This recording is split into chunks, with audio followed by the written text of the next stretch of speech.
Zoological പാർക്കിന്റെ ഉദ്ഘാടനത്തോടനുബന്ധിച്ച് തൃശൂരിൽ നിന്ന് പാർക്കിലേക്ക് പോകുന്ന KSRTC ഡബിൾ ഡെക്കർ ബസിന്റെ ട്രയൽ റൺ നടന്നു. പുത്തൂർ സുവോളജിക്കൽ പാർക്കിലേക്കുള്ള ആദ്യത്തെ ഡബിൾ ഡെക്കർ ബസിന്റെ ട്രയൽ റൺ പൂർത്തിയാക്കി. തൃശൂരിന്റെ നഗര കാഴ്ചകൾ കാണുന്നതിനുള്ള അവസരമൊരുക്കുകയാണ് ഡബിൾ ഡെക്കർ ബസ്സിലൂടെയെന്നും മന്ത്രി രാജൻ പറഞ്ഞു.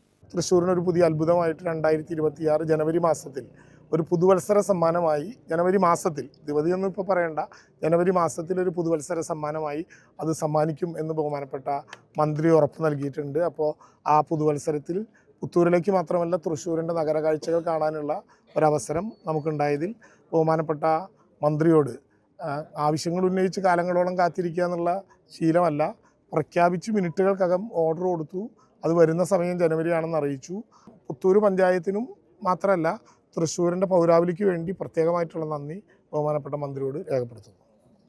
തൃശൂർ രാമനിലയത്തിൽ രാവിലെ 9:45 ആരംഭിച്ച ബസ് യാത്രയുടെ ഫ്ളാഗ് ഓഫ് റവന്യൂ വകുപ്പ് മന്ത്രി K. രാജൻ, ഗതാഗത വകുപ്പ് മന്ത്രി KB ഗണേഷ് കുമാർ എന്നിവർ ചേർന്ന് നിർവഹിച്ചു. സ്വരാജ് റൗണ്ട് ചുറ്റി മണ്ണുത്തി കുട്ടനല്ലൂർ വഴി പുത്തൂർ സുവോളജിക്കൽ പാർക്കിനുള്ളിലെ കാഴ്ചകൾ കണ്ടതിനു ശേഷം ഉച്ചയ്ക്ക് 12ഓടെയാണ് മടങ്ങിയത്. ഇലക്ട്രിക് ഡബിൾ ഡെക്കർ ബസ് ജനുവരിയോടെ തൃശൂരിലെത്തും.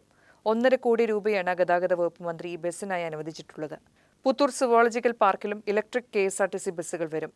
റോഡിന്റെ വശങ്ങളിലുള്ള കേബിൾ, ഇലക്ട്രിക് കമ്പികൾ ഏതു രീതിയിൽ മാറ്റിയാലാണ് യാത്ര സുഖകരമാകൂ എന്ന് പരിശോധിക്കുമെന്ന് ഗതാഗത വകുപ്പ് മന്ത്രി KB ഗണേഷ് കുമാർ പറഞ്ഞു. KSRTC ജീവനക്കാർക്കും അറിയുന്നവർക്കും അറിയാം, 1.5 കോടിക്ക് വണ്ടി വാങ്ങിച്ചിട്ടുണ്ടെങ്കിൽ അടുത്ത 10-12 മാസത്തിനുള്ളിൽ ഇത് ലാഭത്തിലാക്കും. ആ വണ്ടിയിൽ നിന്ന് തന്നെ, അല്ല വേറെ വണ്ടിയുടെ പൈസ എടുത്ത് ഇതിനത്തിടെയല്ല, ആ വണ്ടി ലാഭത്തിലാക്കാൻ ഞാൻ പ്രതീക്ഷിക്കുന്നു.